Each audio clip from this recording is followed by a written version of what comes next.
항상 여가 시간에 커피 한 잔을 하며 다른 분들의 사연을 즐겨 듣다가 오늘은 모처럼 주말인데 시간이 남아 제 이야기를 한번 해드릴까 해요. 저는 30대 초반 나이의 여자입니다. 얼마 전까지만 해도 저는 세상에 둘도 없이 사랑하는 남자가 있었고 그 남자와 결혼해서 영원히 백년해로 하며 행복하게 살 줄로만 알았어요. 저와 1살 차이 나는 그 남자와 만나서 아무래도 둘 다 나이가 있으니 결혼을 전제로 연애를 시작하게 되었습니다. 당시에 저는 지방에서 올라와 대학을 졸업한 뒤로 혼자 지내며 직장 생활을 하던 중이었죠. 조금은 내성적인 성격의 서울살이가 만만치 않았고 사실 회사 다니면서도 주위의 사람들을 많이 사귀지 못하고 거의 혼자 지내고 있었습니다. 그러던 와중에 고향 친구가 남자 한번 만나볼 생각 없냐 하길래 일단 거절했어요. 저는 서울 생활 적응하는 것 자체로 힘들었기 때문에 연애를 시작할 만큼 말랑말랑한 상황이 아니라고 생각했거든요.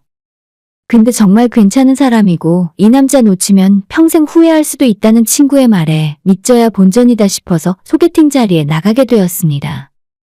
그렇게 별 생각 없이 만난 그 남자는 당시에 모든 것이 어렵고 힘들기만 했던 제게 백마탄 왕자님이나 다름이 없었어요. 저와는 달리 훨씬 좋은 직업과 훨씬 좋은 대학 학벌을 갖고 있었고 일단 서울에 부모님과 함께 사는 집이 있었습니다. 저는 부모님이 지방에 사시고 저 혼자 회사 근처에 작은 원룸을 얻어 생활하고 있었기 때문에 서울에 집이 있는 그 사람이 너무나도 부러웠고 우리 둘 사이에 보이지 않는 신분의 차이가 느껴지는 것만 같았어요. 하지만 정말 다행히 이 남자가 아무것도 가진 거 없는 저를 좋아해 주었고 당시에 월세와 생활비 그리고 적금 붓고 나면 제가 쓸 수 있는 돈은 얼마 되지도 않아서 결코 연애할 상황이 아니었는데도 일단 시작하게 되었습니다. 당연한 이야기지만 남자친구가 데이트 비용을 저보다 훨씬 많이 썼어요. 제가 혼자 자취하고 살면서 나름대로 악착같이 돈을 모으고 있다는 걸 알고 있었기 때문에 굳이 저한테 데이트 비용으로 부담을 주지 않았습니다. 아무리 남자가 조금 더 내고 여유 있는 사람이 데이트 비용 부담을 더해도 상관이 없다고는 하지만 저도 마냥 얻어먹으면서 마음이 편하지는 않았어요. 한번 밥을 얻어먹으면 제가 커피와 디저트라도 사야 조금 마음이 편해졌고 기념일에 선물을 받으면 저도 뭔가 해줘야 한다는 강박 때문에 힘들었죠. 어쨌건 저는 열심히 제 나름대로 돈을 모아서 정부 대출 조금 받아 전세로 집을 옮길 수 있었고 조금 더 낡은 건물이라 불편한 점도 많았지만 제 힘으로 돈을 모아서 장만한 전셋집이었기에 너무나도 행복했습니다. 물론 아직 차이가 많이 나긴 하지만 조금이라도 상황이 좋아지니까 남자친구에게 제가 어울리는 여자가 되어가는 것 같아 기분이 좋았어요. 이제 겨우 월세 탈출해서 전세 살기 시작했을 뿐인데 한숨 돌렸고 앞으로 본격적으로 돈을 모아야겠다는 생각을 하고 있을 무렵 남자친구가 갑자기 제게 결혼을 하자고 프로포즈를 하더군요. 우리 벌써 사귄 지 2년도 넘었는데 이제 결혼할 때가 된 것 같아. 너가 혼자 사느라 고생하는 모습 지켜보는 것도 힘들고 그냥 나만 믿고 우리 결혼 준비 시작하자. 남자친구가 저와 결혼하고 싶다는 말을 들었을 때 정말 너무 기쁘고 가슴이 터져버릴 것처럼 행복했지만 한편으론 마음 한구석이 너무 무겁더라고요. 나름대로 열심히 노력했지만 현실적으로 결혼 준비가 생각보다 너무 되어 있지 않다 보니 이 남자에게 어울리는 사람이 아직 되지 못했다는 생각에 너무나도 슬프고 불행하게만 느껴졌어요. 정말 못난 마음이지만 왜 우리 집은 부모님이 서울에서 살지 않았을까? 내가 자취를 안 했으면 돈을 훨씬 더 많이 모을 수 있었을 텐데 아니면 집에서 어느 정도 지원이라도 해줄 수 있으면 좋을 텐데 하는 못난 생각이 저도 모르게 자꾸 들었습니다. 그때부터 출퇴근하며 집 근처 부동산도 기웃거리고 인터넷으로 다른 동네에 있는 집들은 대체 얼마쯤이나 하는지 검색해보는 나날이 계속되었습니다. 저희 친정집은 도저히 제가 결혼한다고 해서 목돈을 달라고 손 벌릴 처지가 아니었기에 정말 제 힘으로 모든 걸 해야 했어요. 남자친구가 집은 알아서 해올 테니 전혀 걱정하지 말라고 했지만 서울에 집값이 한두 푼 하는 것도 아닌데 그만큼 비싼 집을 해오면 저 역시도 혼수나 다른 것들을 어느 정도 수준에 맞춰서 해가야 할 거 아니에요. 남자친구는 자기가 지금까지 모아놓은 돈도 있고 결혼한다고 부모님께 말씀을 드리면 어느 정도 도와주실 것 같으니 신혼집은 30평대 아파트로 생각 중이라 제게 말을 했습니다. 저 진짜 서울에서 취업해 지금까지 열심히 살았는데 모아놓은 돈이라고는 원룸 보증금에 들어간 5천만 원, 그리고 전세금 대출 8천만 원에 예금 800만 원이 전부였어요. 그나마 전세금 대출 8천만 원은 지금 사는 집에서 나오게 되면 다시 갚아야 하는 돈이죠. 사실상 5천만 원 조금 넘는 돈을 가지고 결혼 준비를 해야 하는데 상대방에서 수억이 훌쩍 넘는 아파트를 해온다고 너무나 쉽게 말을 하니까 제가 너무 초라해지는 기분이 들 수밖에 없었습니다. 아직 양가 부모님들의 얼굴도 못 본 상태에서 신혼집으로는 어느 동네가 좋을 것 같냐고 물어보는 남자친구의 질문을 들으며 그냥 아무 말 못하고 웃기만 했어요. 대충 남자친구가 이야기하는 아파트를 집에 와서 조사해보니 기본적으로 7, 8억이고 조금 연식이 짧은 아파트는 10억을 넘어가기도 하더라고요. 남자친구에게 얼마가 있는지 알 수 없고 그쪽 부모님들이 결혼할 때 얼마나 보태줄 수 있는지는 모르지만 대충 그 정도 예산으로 집을 보고 있는 것 같았습니다. 당연히 저는 숨이 턱 막히고 솔직히 그 정도 좋은 집을 해오면 내가 혼수를 채우기 힘들 것 같다고 말을 한 적도 있는데 남자친구는 그게 뭐가 문제냐며 우리가 결혼해서 행복하게 잘 살기만 하면 되니깐 아무 걱정하지 말라고 저를 다독여줬습니다. 그리고 얼마 후 남자친구가 예비 시부모님한테 먼저 인사를 하러 가자고 해서 저는 긴장을 했지만 나름대로 용기를 내어 찾아갔어요. 남자친구가 고급스러운 식당을 예약해서 그곳에서 만났는데 너무 긴장을 많이 하다 보니 음식은 무슨 맛이었는지 뭐가 나왔는지 기억도 나질 않네요. 어머님 첫인상이 좀 차가워 보였지만 대화를 조금 나누다 보니 생각보다 분위기가 괜찮아서 저도 조금 마음 편하게 대화를 할 수 있었고 저에 대한 질문에 대답도 성심성의껏 해드렸습니다. 부모님은 어떤 일을 하고 계시는지, 제가 어떤 대학을 나와서 지금 현재 어느 회사를 다니고 있는지 전부 솔직하게 말씀을 드렸죠. 그날은 정말 분위기가 나름대로 괜찮았다고 생각해요. 어머님, 아버님께서 저보고 젊은 아가씨가 생활력도 있고 대단하다 칭찬도 해주셨고 식사 자리 다 끝나고 헤어지기 전에 어머님이 제 연락처를 물어보셔서 알려드렸습니다. 남자친구는 자기 부모님이 저를 정말 마음에 들어 하셨다며 앞으로 아무 문제 없이 결혼 준비 시작해도 되겠다고 조만간 시간 내서 저희 부모님한테 인사드리러 가자 하더라고요. 진짜 이렇게 쉽게 결혼을 하는 게 맞나? 드라마에서 보던 것처럼 너 같은 여자한테 내 아들 못 준다고 하실 줄 알았는데 너무 쉽게 일이 풀리는 것 같아 얼떨떨한 기분이었어요. 그리고 며칠 후에 연락처를 받아갔던 어머님으로부터 연락이 왔고 지금 제가 살고 있는 집에 한번 와보고 싶다 말씀을 하셨습니다. 이 사람 저 사람 다 데려오면 부담스러울 테니 혼자 조용히 와서 집 구경 좀 하고 싶다 하시는데 자꾸 누추한 제 원룸에 오신다고 하니 부담이 많이 되었습니다. 남자친구한테는 말하지 말라 하셨고 주말에 오신다고 해서 저는 작은 집이지만 청소도 하고 제 나름대로 어머님 맞을 준비를 했었던 것 같아요. 평소 집에서 뭘 많이 해먹지도 않는데 원두커피와 간단한 다과 그리고 과일까지 사다 놓고 기다렸어요. 그리고 약속한 날이 되었고 오후 2시에 어머님이 오신다고 했는데 어쩐지 2시 반이 넘도록 아무런 연락조차 오지 않았습니다. 제가 먼저 전화라도 드려야 하나 고민하고 있을 때 제 핸드폰이 울리더라고요. 너희 집이 대체 어디니? 알려준 주소로 찾아오긴 했는데 도저히 집이 보이질 않는구나. 어머님께서 이 근처까지 찾아오셨지만 저희 집을 못 찾겠다 하시는 겁니다. 사실 원룸촌이라는 게 전부 그 건물이 그 건물처럼 보여서 처음 오는 사람들은 헷갈릴 법도 할 것 같았어요. 제가 뛰어내려가서 어머님을 맞이했고 선물이라며 방향제랑 티슈를 사오셨더라고요. 그걸 받아들고 저희 집인 3층까지 계단을 걸어 올라오는데 어머님이 제 뒤를 따라오시면서 여기가 보증금이 얼만지 제가 전세인지 월세인지 물어보셨습니다. 잠시 후에 집에 도착해서 현관문을 열고 들어갔는데 내부를 본 순간 어머님의 표정이 정말로 순식간에 굳어지는 걸 느낄 수 있었어요. 주방 겸 작은 것이라나 그리고 얇은 미닫이 문으로 나뉘어진 작은 방 하나와 사람 하나 들어가면 꽉 차는 화장실이 저희 집의 전부였죠. 10평도 안 되는 집을 이리저리 둘러보시며 어머님이 한숨을 푹푹 쉬셨어요. 아이고 세상에. 서울에 아직도 이런 집이 있네. 아휴. 화장실에는 욕조도 없고 아니 욕조 들어갈 공간도 없구나. 너희 집에 물은 잘 나오니? 마치 집 보러 부동산에서 나온 사람 마냥 볼 것도 없는 저희 집 이곳저곳을 열어보고 살펴보고 다니셨어요. 저는 뻘쭘하게 현관 앞 거실에 서서 이 모든 상황을 그저 지켜보고만 있었습니다. 사실 저도 어느 정도 이해할 수 있어요. 저도 처음에 서울에 올라와서 자취를 시작했을 때까지만 해도 대체 이런 집에서 어떻게 살지 하는 생각이 가장 먼저 들었으니까요.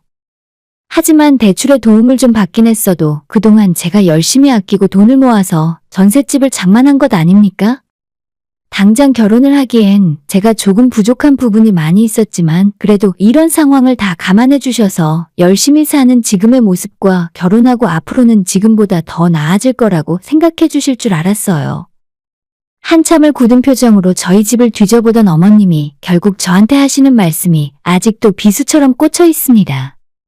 솔직히 내가 그때 이야기하는 거 듣고 나서 대충 짐작은 하고 있었는데 직접 내 눈으로 보니 생각보다 더 심각하네. 진짜 너 생각에는 너가 우리 아들이랑 어울린다고 생각하니? 저는 아무 대답도 못하고 그냥 어머님 하시는 말씀을 듣고만 있었어요. 얼마 전부터 남자친구가 어머님 아버님에게 결혼하고 싶은 여자가 생겼다면서 신혼집 사는데 돈을 보태달란 소리를 했다더라고요. 그래서 5억 정도는 부모님이 보태주기로 하셨다는데 정작 저는 우리 부모님이 얼마나 해주실 수 있냐고 물으시길래 딱히 할 말이 없었습니다. 저보고 가진 전 재산이 대체 얼마냐고 물으셔서 이 집 보증금 포함해서 6천만 원 정도가 전부라고 이야기를 했더니 심각한 얼굴로 한숨을 푹 쉬셨어요. 너 그 돈으로 혼수도 못 채워오겠다. 우리 쪽에서 이 정도 성의를 보였으면 너도 최소 2, 3억은 들고 와야 하는 거 아니니? 그래야 아파트도 공동명의를 하던 말던 할 거 아니야. 우리 아들이 대체 뭘 보고 너랑 결혼하겠다고 하는지 몰라도 이 정도로 차이가 나면 결혼해서도 나중에 잘 못 살아. 사실 저도 염치라는 것이 있기 때문에 어느 정도는 알고 있었어요. 아파트 공동명의는 정말 한번 생각해 본 적도 없고 앞으로도 해달라고 할 엄두조차 내고 있지 않았습니다. 저도 사람인데 제 능력으로 그러면 안 된다는 것쯤은 알고 있어요. 주위 제 친구들에게 물어보면 결혼할 때 여자가 그렇게까지 돈을 가져갈 필요는 없다고들 말을 하지만 남자 쪽에서 집을 해온다고 하는데 똑같이 맞춰가진 못해도 기본은 해가야 할 거 아닙니까? 차라리 남자친구도 저처럼 가진 것이 별로 없어서 작은 빌라에서 신혼생활을 시작하자고 말을 했더라면 제가 이 정도로 부담을 심하게 느끼진 않았을 거예요. 아니, 그래도 최소한 내가 너희들한테 집을 사주기로 했으면 집값을 보태지는 못할 망정 최소한 너희 쪽에서 인테리어라도 새로 해주고 혼수 정도는 채워서 해올 수 있어야지. 너희 부모님도 도와줄 형편이 전혀 안 되신다며? 그럼 너라도 일찌감치 정신 똑바로 차리고 돈을 모았어야지? 어쩌다 보니 제가 혼나고 있는 분위기가 되어버렸습니다. 이때부터는 결혼이고 뭐고 그냥 다 포기하고 싶더라고요. 그리 많지 않은 월급을 쪼개 살면서 어떻게든 돈을 모아서 얼마 전 전세로 옮기고 나도 조금이나마 발전하고 있구나 생각을 했었는데 역시나 어른들이 보시기에는 애들 소꿉장난하는 수준으로 보이셨겠죠. 너도 나이 먹을 만큼 먹었는데 이건 아니다 싶지 않니? 그냥 두 사람 헤어지고 서로 조건 맞는 상대 찾자. 어느 정도 예상은 했지만 갑자기 헤어지라고 하니까 덜컥 겁부터 나더라고요. 하루 전날까지만 해도 나 진짜 결혼하게 되는 건가 면사포 입은 내 모습을 상상하고 있었는데 제가 가진 돈이 없다는 이유로 헤어지라고 하시니 진짜 어떻게든 이 상황을 돌리고만 싶었습니다. 지금 와서 생각하면 왜 그랬는지 모르겠지만 제가 뭘 잘못했는지도 모르면서 어머님한테 잘못했다고 내가 앞으로 잘하겠다고 말씀을 드렸어요. 그러자 어머님은 지금까지도 돈 펑펑 쓰고 할 거다 하면서 살았는데 어떻게 앞으로 사람이 달라지겠냐며 자긴 못 믿겠다고 제게서 진정성이 전혀 느껴지지 않는다 하더라고요. 너는 이게 지금 말로 때우고 넘어갈 수 있는 상황이라고 생각해? 무릎 꿇고 싹싹 빌어도 모자랄 판에? 됐다 됐어. 너도 너희 집에서 귀한 딸일 텐데 내가 못하는 소리가 없구나. 아무튼 결혼은 없던 일로 만들 테니까 너도 일찌감치 마음 접고 다른 인연 찾아봐라. 나중에 입장 바꿔서 생각해보면 너도 내가 무슨 말하는지 이해할 수 있을 거다.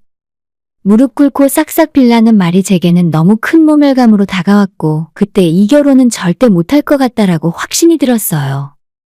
어머님이 그렇게 집으로 돌아가시고 나서 그쪽 집안에서 무슨 일이 있었는지는 제가 알 수가 없으나 바로 다음날 남자친구가 연락을 하더니 제게 미안하다며 아무래도 부모님의 말씀을 거역할 수 없다는 말로 제게 이별을 전해왔습니다. 정말 그때에 받은 충격은 말로는 설명할 수 없어요. 제가 너무 어렸구나. 결혼이란 걸 너무 쉽게 생각했구나. 나같이 가진 거 없는 사람은 결혼할 생각이 아니라 돈을 벌고 성공을 해야겠구나 라는 생각을 며칠 동안 끊임없이 하면서 스스로 자책을 하고 지냈었던 것 같습니다. 그날 이후로 저는 새로운 인연을 만난다는 게 무서워졌고 제가 스스로 성공하기 전까진 그 어떤 다른 사람도 만나지 않겠다고 다짐했어요. 먹는 거 입는 것 다 아껴가며 필사적으로 돈을 모았습니다. 처음에는 남들처럼 코인이나 주식에 투자해서 한 번에 크게 불려야겠다는 생각이 들었어요. 살던 집 보증금까지 빼서 코인 투자를 할까 고민도 했었는데 아무래도 제가 그쪽에는 아는 지식도 없고 그 돈까지 날려버리면 정말 힘들어질 것 같아서 포기했습니다. 대신 퇴근하고 집에서 할 수 있는 일을 찾던 중에 그 당시 제가 가장 좋아하고 가장 많은 시간을 쓰고 있는 유튜브에 대해서 진지한 고민을 시작하게 되었죠. 밥을 먹으면서도 유튜브를 보고 출퇴근을 하면서도 유튜브로 사연을 듣는다거나 일상생활에서 가장 많은 시간을 유튜브와 함께하고 있는데 나라고 왜 이걸로 돈을 벌지 말란 법이 있겠냐는 생각이 들었습니다. 처음 목표는 한 달에 100만 원을 유튜브로 벌어보자는 생각이었죠. 퇴근하고 집에 와서 짧은 시간에 촬영을 마치고 편집해서 올릴 수 있는 것이 뭐가 있을까 고민을 하다가 먹방을 해보자는 생각이 들었습니다. 굳이 제 얼굴이 나올 필요도 없고 입만 나와도 되니까 유행하고 있는 여러 가지 음식을 준비해서 제가 먹는 모습을 촬영해서 업로드를 시작했죠. 처음 한 달 정도는 조회수가 100도 나오지 않고 가끔 댓글이 달리더라도 좋지 않은 악플이 달리곤 했었는데 이상하게 우리나라가 아닌 해외에서 외국인들이 많이 봐주기 시작하면서 엄청 빠르게 구독자가 늘었습니다. 제가 하는 말이 이해가 안 가고 조금 웃기게 들리실지는 모르겠지만 정말 저도 제 유튜브가 왜 이렇게 잘 되는지 알 수 없었어요. 처음 영상을 올리고 단 6개월 만에 구독자가 30만 명이 넘어갔고 1년이 되기도 전에 100만 명이 넘었습니다. 한 가지 웃긴 건 구독자의 대부분이 외국인들이라 한국에서는 그 누구도 제 채널에 대해 알지 못한다는 점이었어요. 이제는 저도 아예 자막을 영어로 달고 외국인들을 대상으로 하는 영상을 만들어 올립니다. 구독자가 50만이 넘고 유튜브로 버는 한 달 수익이 제가 회사 다니며 버는 연봉을 앞지르기 시작했을 때 저는 회사를 그만두고 본격적으로 이 일에 뛰어들기 시작했죠. 국내 대기업 식품회사와 심지어 외국에 있는 회사들까지 협업 제안이 들어와서 이미 광고도 수차례나 촬영했고 지금까지 3년 동안 정말 많은 일이 있었고 많은 돈을 벌었어요. 정말 좋은 점은 제가 얼굴이 전혀 노출되지 않았기 때문에 현관문을 열고 나가면 아무도 저를 못 알아보고 평범하게 생활을 할 수 있다는 점입니다. 작년에 혼자 살기에 정말 과분할 정도로 깔끔한 아파트를 사서 내 집 마련도 할 수 있었고 집 근처에 촬영용 스튜디오도 만들어서 편집자 직원 1명과 매일 영상을 만들어내고 있습니다. 아직도 얼떨떨하고 아침에 잠에서 깨면 이 모든 것이 사라질 것처럼 꿈만 같아요. 그저 한 달에 100만 원만 더 벌면 소원이 없겠다는 생각으로 시작한 일이었지만 어느새 내 집 마련도 하고 평생 일을 해도 벌지 못하는 큰 돈을 벌게 되니까 세상을 보는 눈이 달라졌어요. 혹시나 하는 마음에 말씀드리면 제가 버는 돈은 전부 세무사를 통해서 정상적으로 소득신고가 들어가고 건강보험료나 국민연금도 엄청나게 많이 내고 있어요. 평소에는 원체 제가 조용한 성격이라 주변 사람들에게 제가 나름대로 성공했다는 말을 전혀 하지 않았는데 제 집을 갖게 되니 누군가에게라도 자랑을 하고 싶더라고요. 그래서 저희 집 인테리어 공사가 다 끝났을 때 인스타그램에 집 사진 몇 장을 찍어서 올렸는데 그걸 보고 예전에 헤어졌던 남자친구에게서 연락이 왔습니다. 정말 뜬금없게도 잘 지내냐고 안부를 묻고는 한참 동안 옛날 이야기를 하다가 문득 제게 지금 만나는 사람이 있냐고 묻더군요. 너와 헤어진 뒤로 아무도 만나지 않고 일만 하면서 살았다고 이야기했더니 제가 그럴 줄 알고 있었답니다. 사실 그때 우리 부모님이 반대해서 너랑 결혼은 못하겠다 싶었는데 지금은 부모님 생각도 많이 바뀌셨어. 우리 다시 한번 시작해보자. 헤어진 지 벌써 몇 년이 지났는데 솔직히 제가 처음에는 많이 힘들어한 것도 사실입니다. 하지만 저도 나이가 이제 30이 훌쩍 넘었고 예전 아무것도 모르던 시절의 제가 아니잖아요. 사는 집이 바뀌었으니 사람도 좀 바뀌었고 인생이 그렇게나 쓰고 힘들게 만들었던 원인인 남자친구가 이제 와서 갑자기 제게 연락을 하는 이유가 뭐 때문인지 사실 처음부터 짐작은 하고 있었습니다. 마음 같아서는 그냥 연락하지 말라고 하고 번호를 차단해버리고 싶었지만 솔직히 사람 마음이란 게 지금은 어떻게 지내는지 한번 얼굴이라도 보고 싶더라고요.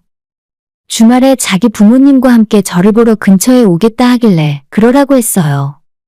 몇 년 전 맨바닥에 무릎 꿇게 하고 비참하게 그대로 가버렸던 그분들을 이제 다시 만나면 과연 제게 어떻게 대할까 너무 궁금했습니다. 주말이 되어 약속한 시간이 되었고 이번에는 예전처럼 늦지 않고 제 시간에 도착하시더라고요. 제가 지금 살고 있는 아파트 근처에 도착했다고 연락이 오길래 일단 들어오지 말고 근처의 카페에서 보자고 말을 했습니다. 예전에는 저를 한심하게 쳐다보던 어머님이 저를 바라보는 시선부터 달라지셨어요. 너 여기 사니? 너 혼자서 살아? 월세? 전세? 아니 자가라고?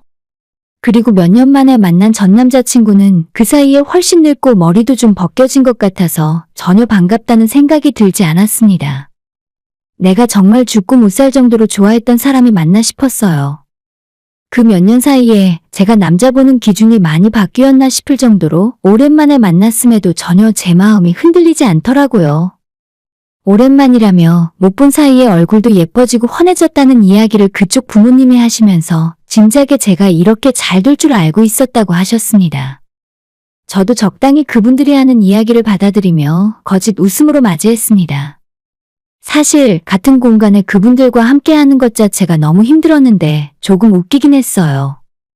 말은 안 했지만 처음 저희 두 사람을 소개시켜줬던 친구에게 남자친구 식구들에 대한 이야기를 종종 전해 듣곤 했습니다. 저와 헤어지고 얼마 되지 않아 결혼정보업체를 통해 전문직 여성부터 집안 좋은 여자들까지 많은 여자들과 중매를 받지만 전부 성사되지 않았다고 해요. 서로 조건을 맞추다가 파토나는 일도 많았고 괜찮다 싶으면 상대방 여자 쪽에서 거절하는 일이 대부분이었답니다.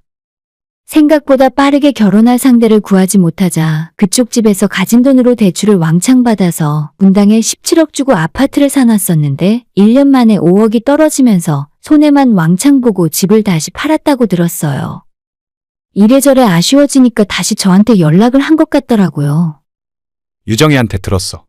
너 나랑 헤어지고 하는 사업이 엄청 잘 된다면서? 무슨 일 하는지 몇 번이나 물어봤는데 절대 대답 안 해주더라. 당연히 제 친구도 제가 무슨 일을 하고 있는지 정확하게 알지는 못합니다. 회사 그만두었을 때 갑자기 왜 그러냐고 묻길래 하는 사업에 전념하려고 한다는 식으로 말한 것이 전부였거든요. 아무튼 제가 요즘 이사도 하고 돈을 좀 번 것 같으니까 이제 와서 저한테 다시 붙으려는 속셈이 너무나 눈에 보였어요. 전 남자친구의 엄마가 저한테 집이 너무 좋다고 아파트에 입주민들 밥 주는 곳이 있는 거 맞냐고 물어보더니 자기도 언젠간 한번 초대받아서 여기 밥을 먹어보고 싶다 하는 겁니다. 네? 저희 아파트에서 밥이요? 그걸 제가 왜요? 순간 본심을 숨기지 못하고 속내를 드러냈더니 분위기가 싸해지더라고요. 남자친구가 저한테 그냥 예의상 한 말인데 뭘 그렇게 까칠하게 반응하냐면서 부모님이 여기까지 왔는데 집 구경이라도 좀 시켜달라고 했어요. 내가 오라고 했어. 오빠가 마음대로 부모님이랑 오겠다고 한 거잖아. 솔직히 이제 와서 무슨 염치로 내 앞에 나타난 건지 모르겠네. 그동안 나도 이야기 다 들었어. 이 여자 저 여자한테 까이니까 결국 나랑 다시 잘해보려고? 전곡을 찔렸는지 그쪽 부모님은 정말 얼굴이 터지기 직전으로 새빨개졌습니다. 저는 마지막으로 남자친구에게 이젠 이런 일로 다신 연락하지 않았으면 좋겠어. 혹시나 하는 마음에 얼굴이나 보려고 했던 건데 내 생각보다 더 별로네. 처음엔 너희 엄마한테 많이 상처받고 원망스럽기도 했는데 시간이 지날수록 너가 진짜 나쁜 놈이구나 싶더라. 앞으로 만날 일 없을 거야. 그리고 저는 집으로 혼자 돌아왔어요. 제가 그렇게까지 엄청난 부자가 된 것도 아니고 열심히 번 돈으로 이사를 해서 집이 새로 바뀐 것뿐인데 3년 만에 제 앞에 나타나서 아무 일도 없었다는 듯이 잘해보려고 하는 게 더 어처구니가 없었습니다. 사실 정말 그때 제가 능력이 부족했던 것도 맞고 그쪽 부모님 입장에서는 제가 못 믿어올 수 있었다고 생각해요. 그런데 그때 비겁하게 자기 부모한테 아무런 말 안 하고 있다가 일방적으로 이별을 통보해놓고 이제 와서 다시 연락하는 전 남자친구에게 정말 모든 정이 다 떨어졌습니다. 사실 저도 이 집에 들어오면서 은행 대출을 많이 받고 들어왔어요. 지금 당장은 저한테 멀쩡한 집이 생겼다고 어떻게 해볼 생각으로 기웃대는 것이겠지만 제가 조금만 힘들어지면 금방 예전처럼 다시 저를 버리고 도망갈 거라고 생각해요. 평생 함께할 배우자라면 앞으로도 신중하게 생각해서 서로가 힘들고 어려울 때 함께 노력하고 극복해 나갈 수 있는 사람을 만날 수 있었으면 좋겠습니다. 그게 아니라면 혼자 이렇게 사는 것도 나쁘진 않다는 생각이 드네요. 오늘의 사연은 여기까지입니다. 구독과 좋아요, 알람 설정 부탁드려요. 다들 행복하시고 좋은 하루 되세요.